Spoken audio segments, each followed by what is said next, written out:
যে দায়িত্ব নিয়ে বলছি, কেউ যদি পারে আমার ওয়াজ কেটে দেবে, পারবে না। আমার এই ওয়াজের একটাই জবাব আছে, তার নাম হচ্ছে গালি।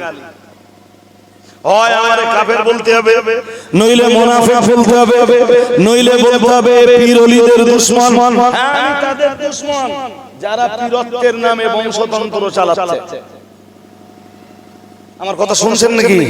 হ্যাঁ, আওয়াজ এত স্লো কেন? যারা পীরতন্ত্রের নামে বংশতন্ত্রকে প্রাধান্য দিয়েছে, যারা ভেবেছে পীরের ছেলে মাত্রই পীর হবে, পীর হবে কেবল পীর বংশে, পীর বংশের বাইরে কেউ পীর হতে পারবে না, ওলি বংশের বাইরে কেউ পীর ওলি হতে পারবে না, ওলি বংশের বাইরে আল্লাহ কাউকে বেলায়েত দেবেন না। আমি তাদের কাছে দুশমন হিসাবে চিহ্নিত হতে পারি।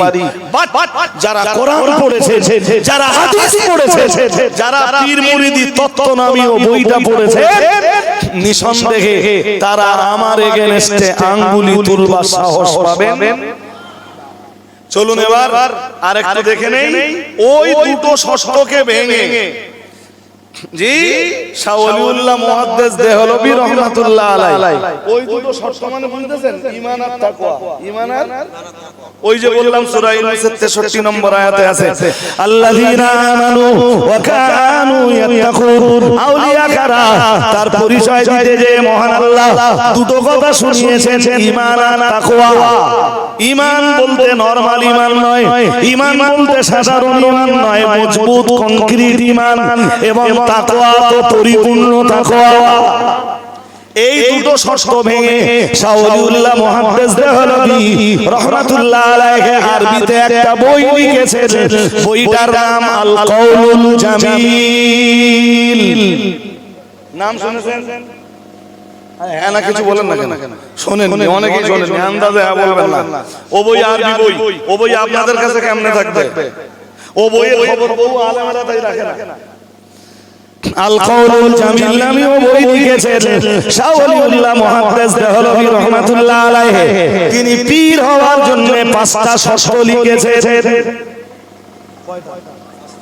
আরে জোর করে বলো না কেন? 5টা শর্ত লিখেছেন। কে লিখেছেন? ভাই একজন পীরের দায়িত্ব জানেন? দায়িত্ব শুনলে তো আপনিও চমকে উঠবেন। বসিরহাট পীর সাহেব কেবলা তার বইতে লিখেছেন, মুজাদ্দিদ আল ফেসানি সারহান্দি রাহমাতুল্লাহ আলাইহি জি তিনি লিখেছেন, মুজাদ্দিদ আল ফেসানি সারহান্দির একটা কিতাবের উদ্ধৃতি দিয়ে বসিরহাট পীর সাহেব কেবলা পীর মুরিদি তত্ত্ব বইতে লিখছেন, আশ-শায়খু ফি কওমিহি। তার মানে হলো জি একজন পীরের দায়িত্ব তার অনুসারীদের জন্য কতটা দায়িত্ব জানেন? কান্নাবিজি ফি উম্মতিহি। সুবহানাল্লাহ বলেন। আরেকটু মন খুলে বলেন। দায়িত্ব একজন পীর তার মুরিদদের কাছে কেমন জানেন? যেমন নবীর উম্মতদের কাছে একজন নবীর কদর, একজন নবীর মর্যাদা যেমন জি দুনিয়া বরেণ্য আলেমরা তাদের কিতাবে লিখেছেন যে একজন শায়েখের মর্যাদা, একজন পীরের মর্যাদা তার ভক্ত অনুরক্ত তার মুরিদদের কাছে ঠিক ওই রকম। শুধু মর্যাদা তো হলে হবে না, মর্যাদা যখন কেউ পাবে দায়িত্ব তখন বাড়বে। নবীদের দায়িত্ব পৃথিবীতে কম ছিল? আরে হ্যাঁ না বলবেন তো? নবীদের দায়িত্ব পৃথিবীতে কম ছিল না? তো পীরেদের দায়িত্ব, শায়েখদের দায়িত্ব দুনিয়াতে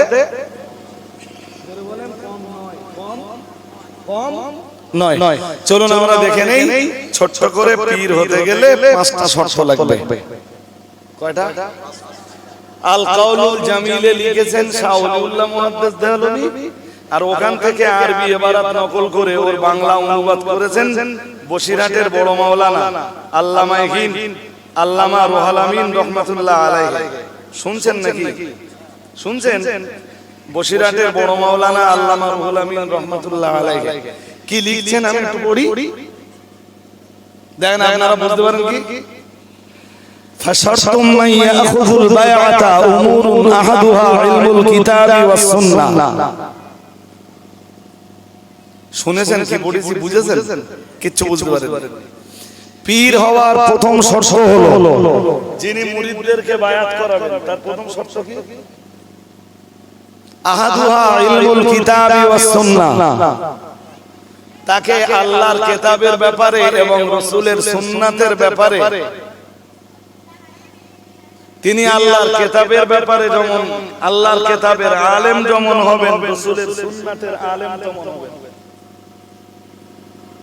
শাহ ওলিউল্লাহ মুহাদ্দিস দেহলভী রাহমাতুল্লাহ আলাইহি বলছেন, এর দ্বারা, এর মাধ্যমে আমি মানে এই কথা বলার মাধ্যমে আমি উচ্চতর এলেমকে উদ্দেশ্য করিনি, মানে বিরাট পণ্ডিত হতে হবে, মহা পণ্ডিত হতে হবে, আমি এটা বলিনি। তাহলে আমার উদ্দেশ্য কি? বাল ইয়াকফি মিন ইলমিল কিতাব আন ইয়াকুনা কাদ তাফসীর আল মাদারিকি আবিল জালালাইন।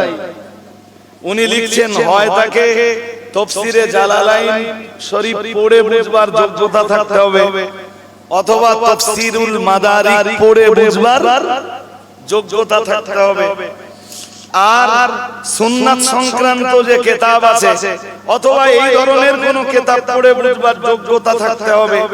ওমিনাস সুন্নাতি আইয়াকুনা কাদ, আর সুন্নাত সংক্রান্ত ব্যাপারে তাকে কমপক্ষে কি ধারণা থাকতে হবে? মিসলা কিতাবিল মাসাবি, যেমন মানে মাসাবিহুস সুন্নাহ বা মিশকাতুল মাসাবি, এই জাতীয় যে কোনো একখানা হাদিসের ধারণা থাকতে হবে। তাও যদি না থাকে, শুনছেন নাকি? তাও যদি বলেন হুজুর ওই পর্যন্ত বলে ছেড়ে দেন, নিচের দিকে আরো একটু লিখেছেন। কি লিখেছেন?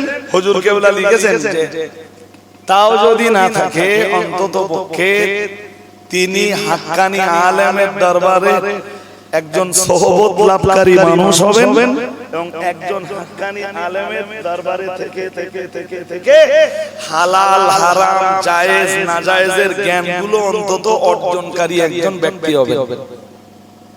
এইটা পীর হওয়ার প্রথম শর্ত।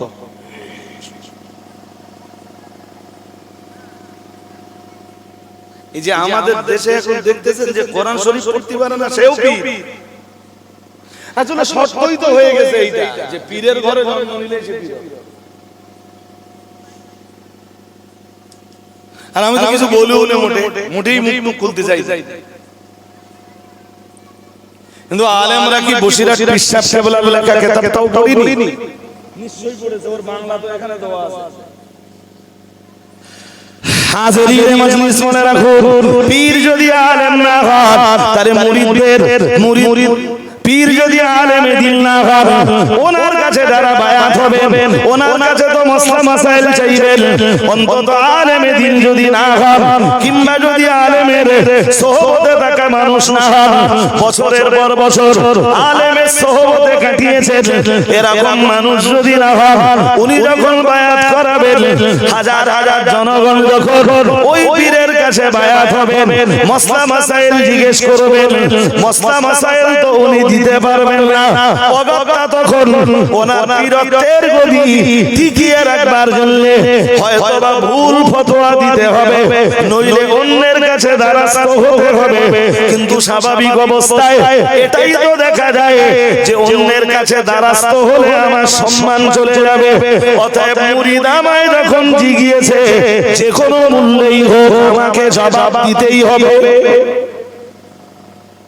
আর এটাও তো হাদিস শরীফে এসেছে, আল্লাহ পাকের নবী জানিয়ে দিয়েছেন, আল্লাহ পাকের হাবিব জানিয়েছেন, ফাসুইলু ফাফাউ বিগাইরি ইলমিন। আল্লাহ পাকের রাসূল জানিয়েছেন, ইত্তাখাদান নাসু রুসান জুহালা। আল্লাহ পাকের নবী জানিয়েছেন, এমন একটা সময় আসবে মানুষ মূর্খদেরকে তাদের নেতার আসনে বসিয়ে দেবে, লিডারের আসনে বসিয়ে দেবে।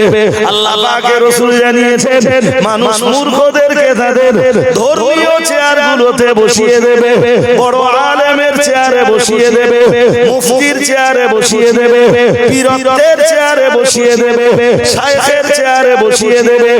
এরপরে রাসূলুল্লাহ জানিয়েছেন ফাসুইলু, তাদের কাছেই তারা ফতোয়া জিজ্ঞেস করবে। ফাতাও গায়রি ইলমিন, জ্ঞান ওদের থাকবে না, এরপরে ওরা পিঠ বাঁচানোর জন্য ফতোয়া দেবে। ফতোয়া যদি ওরা না দিতে পারে তাহলে ওদের পীরত্ব বাঁচে না, ফতোয়া যদি না দিতে পারে তাহলে ওদের পীরের চেয়ার বাঁচে না। রাসূলুল্লাহ জানিয়েছেন তাই অজ্ঞতাবশত ফতোয়া ওরা দেবে, আর ওদের ফতোয়া জ্ঞান ওদের নেই, তাই ভুল তো ওদের হবেই। আর এই ভ্রান্ত ফতোয়ার ভ্রান্ত ফতোয়া দেওয়ার কারণে রাসূলুল্লাহ জানিয়েছেন ফাদাল্লু ওয়া আদাল্লু, রাসূলুল্লাহ জানিয়েছেন ওরা নিজেরা তো জাহান্নামে যাবে। রাসূলুল্লাহ জানিয়েছেন ওয়া আদাল্লু, আর ওদের ফতোয়া নিয়ে যারা চলবে তাদের জায়গাও হবে জাহান্নাম। বলুন নাউযুবিল্লাহ। আরো জোর আওয়াজে বলেন। এই জন্য খুব ভালো হয় কখন পীর যদি হাক্কানি আলেম হন, ভালো হয় কখন পীর যদি হাক্কানি আলেমের সোহবতে থাকা মানুষ হন। সোহবতে থাকা, হ্যাঁ, ওই স্তরের কিতাব না পড়তে পারুন, অন্তত হাক্কানি আলেমের সোহবতে থেকে থেকে থেকে থেকে ওই স্তরের কিছু জ্ঞান জোগাড় করে ফেলেছেন। আমার কথা বুঝতে অসুবিধা হচ্ছে? হাজিরিন, এই পাঁচটাই যে বলে ফেলতে পারবো, আমার সময় বলো কভার হয়ে গেছে। এরপরেও আর একটুখানি মুফতি সাহেব এসে গেছেন সম্ভবত। ওয়াশরুসানি আল আদালাতু ওয়াত তাকওয়া ফায়াজিবু আন ইয়াকুনা মুজতানিবান আনিল কাবাইরি। ভাইরা আমার মনে রাখুন, আমার দিকে মন দেন। এবার পিছনে দেখতেছেন আমি যেই বলেছি যে মুফতি সাহেব মনে হচ্ছে এসে গেছেন। তা ভাই মুফতি সাহেবের এসে যাবার টাইমে উনি তো এসেই যাবেন। তা আমি কমিটিকে অনুরোধ করব যে হুজুর যদি এসে থাকেন, আমার হাতে যদিও সময় আছে, আমার সময় আজকে দাঁড়াচ্ছে না, বাট মুফতি সাহেবকে বসিয়ে রেখে বা মুফতি সাহেব এসে থাকলে হুজুরকে রেখে দিয়ে আমাকে দিয়ে ওয়াজ করানো, এটা আপনাদের জন্য ঠিক হবে না। আসেনি তো? তাহলে খানিকক্ষণ চল গেলেই নাকি? খানিকক্ষণ চালাই। পীর হওয়ার দ্বিতীয় নম্বর শর্ত হলো ওয়াশরুসানি আল আদালাতু ওয়াত তাকওয়া। মন দিয়ে শুনেন, দুইয়ের ক আর দুইয়ের খ, দুইয়ের ক আর দুইয়ের খ, ক খ বলেন? আরে হ্যাঁ না বলেন? এটা 2 নম্বর শর্ত। 2 নম্বর শর্তের ক আল আদালাত, পীর যিনি হবেন তার ভিতরে থাকবে ন্যায় পরায়ণতা। কি থাকবে ভাই? পিছনে আর জায়গা হচ্ছে না, তা যদি আপনারা একটু এগিয়ে গিয়ে আসেন অসুবিধা হবে? মুফতি সাহেবের আগে একটু মজলিসটা গড়ে নেন ভাই। এই জায়গাটা খালি হয়ে যাচ্ছে না, এই জায়গাটা ধরে নেন। বাবাজি আপনি একটু আগান।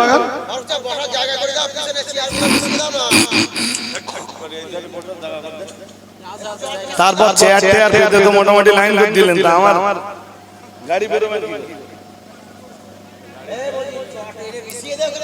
শুনুন মন দিয়ে ভাই, ওরা ওদের কাজ করবে, ওদের দিকে আপনাদের তাকালে হবে না। প্রথম দিকে হেভি ডিস্টার্ব হয়েছে, অত ডিস্টার্ব মাথায় নিয়ে কথা বলা যায় না, সেই ডিস্টার্বটা এখন খানিকটা কেটেছে। কথা শুনুন তাহলে। দুইয়ের ক আল আদালাত, আদালাত মানে ন্যায় পরায়ণতা। আদালাত মানে জোরে বলেন। 2 নম্বরে, 1 নম্বরে পীরের ভিতরে কি থাকতে হবে? কি থাকতে হবে? জোর করে বলেন। একদম পুরোপুরি জাহেল হলে সে লোক পীর হতে পারবে না। বসিরহাট পিসাব কেবলা কমপক্ষে মিশকাতুল মাসাবি হাদিসের কিতাব আর তাফসীরের কিতাব হিসাবে তাফসীরে জালালাইন, যেটা একদম ক্লাসের ছেলেদের নিম্ন স্তরে পড়ানো। হুজুর এরপরে লিখেছেন সেও যদি নাও হয় অন্তত হাক্কানি আলেমের সোহবতের মানুষ হওয়া লাগবে। যিনি 2-10 বছর কি 10-20 বছর কোন হাক্কানি আলেমের দরবারে কাটিয়ে হারাম হালাল জায়েজ না জায়েজ সিদ্ধ অসিদ্ধ এই জাতীয় বিষয়গুলোকে জেনে নিতে পেরেছে। শরীয়তের বেসিক বিষয়গুলো জ্ঞান অন্তত অর্জন করে নিয়েছে।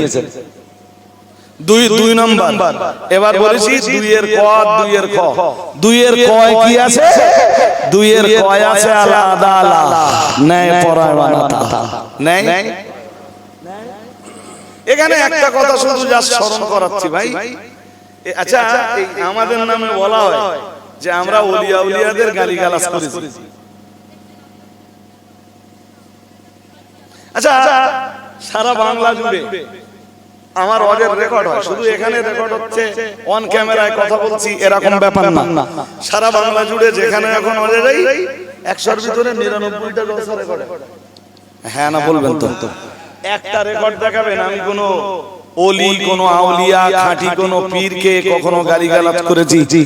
একটা রেকর্ড জোরে বলুন দেখাবেন। হ্যাঁ আমি অন্যের দায়িত্বটা নাই মানিলাম, আমার নিজের দায়িত্ব নিতে দোষ নেই তো? হ্যাঁ জি আমরা বয়কট কেন? আমরা বয়কট কেন? তার জবাবে বলা হয় যে এরা পীরওলি, এরা পীরওলিদের দুশমন।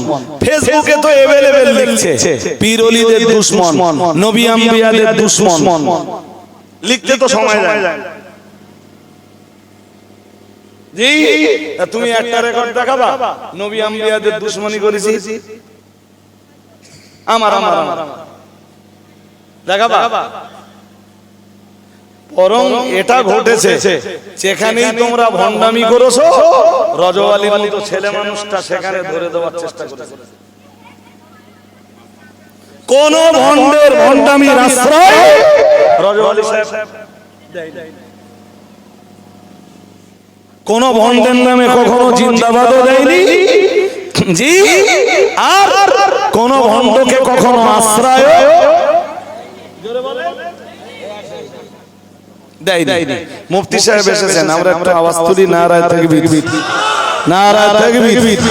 অল ইন্ডিয়া সুন্নাত ওয়াল জামাআত মুফতি সাহেব হুজুর কিবলা, অল ইন্ডিয়া সুন্নাত ওয়াল জামাআতের মুর্শিদ মাননীয় মুফতি সাহেব হুজুর কিবলা, নারায়ে তাকবীর। তো আমি অন্তত অস্থায়ী পর্যন্ত শেষ করি, মুফতি সাহেব এসে পড়েছেন, আর তো আমার মানায় না। তো কি বলছিলাম? 1 মিনিট আর 1 মিনিট আমার কথা শুনলে হয়ে যাবে। 1 মিনিট কি বলবো 1 মিনিটে? তা শোনা যায় আমরা বয়কট কেন? পীরওলিদের দুশমনি করেছি। ভাই মন দিয়ে কথাটা না শুনলে মাথায় যাবে না। আচ্ছা এবার বলেন তো, আচ্ছা ধরুন পীর সাহেব বা ওলিয়া উলিয়াদের দুশমনি করার কারণে আমরা বয়কট। এবার একটা ছোট্ট কথা বলবেন, আমরা যদি এই কারণে বয়কট হয়ে থাকি তাহলে বসিরহাট পীর সাহেব কেবলাকে যারা যারা গালি দিয়েছিল তাদের বয়কট হওয়ার দরকার ছিল না? ছিল না? জোর করে বলেন। জি যদি খানিকক্ষণের জন্য ধরেই নেন যে আমরা পীরওলিদের দুশমনি করেছি তাই আমরা বয়কট, কিন্তু বসিরহাট হুজুরের বিরুদ্ধে যারা গুচ্ছ গুচ্ছ গালি দিয়েছিল তারা বয়কট হয়নি। এর মানে এটা এটা কি ন্যায়পরায়ণতা হলো? জোরে বলেন। পীর হওয়ার দ্বিতীয় শর্তই হলো 2-এর ক আল আদালা। আদালতের বাংলা মানে ন্যায় পরায়ণতা, আর 2-এর খ হলো ওয়াত্তাকওয়া। পীর হতে গেলে 2 নম্বরে কি লাগবে? জোরে বলুন। তাকওয়া লাগবে। কি লাগবে বলুন? তাকওয়া লাগবে। আমি এই পর্যন্ত ছাড়ছি। মুফতি সাহেবকে বসিয়ে রাখা শুধু বেয়াদবি না, চরম বেয়াদবি হয়ে যাবে। ত্রুটি বিচ্যুতি ক্ষমা করুন, বিশেষত ভাষাগত ত্রুটি বিচ্যুতির জন্য বা উপস্থাপনার যে ত্রুটি বিচ্যুতি, আপনাদের কাছে ক্ষমা চাইছি। আর কিছু কোরআন হাদিসের তথ্য দিতে যদি ভুল করে থাকি ক্ষমা আল্লাহর কাছে চাইবো, নিশ্চয়ই আল্লাহ ক্ষমা করবেন। আমার গাড়িটা একটু আপনাদের ছেড়ে দিতে হবে, আর বিশেষ করে রাস্তায় যারা বসেছেন ভাই চেয়ার নিয়ে আপনাদের একটুখানি উঠতে হবে, তারপরে আবার আপনারা সাজিয়ে নেন। মুফতি সাহেব এসেছেন, আমরা একটু আওয়াজ দেই নারায়ে তাকবীর। অল ইন্ডিয়া সুন্নাত ওয়াল জামাআত, অল ইন্ডিয়া সুন্নাত ওয়াল জামাআতের অনুসারী দিগের মুর্শিদ মুফতি সাহেব হুজুর কিবলা, মুর্শিদ মুফতি সাহেব হুজুর কিবলা, নারা তাকবীর, নারা তাকবীর। দরুদ শরীফ পড়ুন। আল্লাহ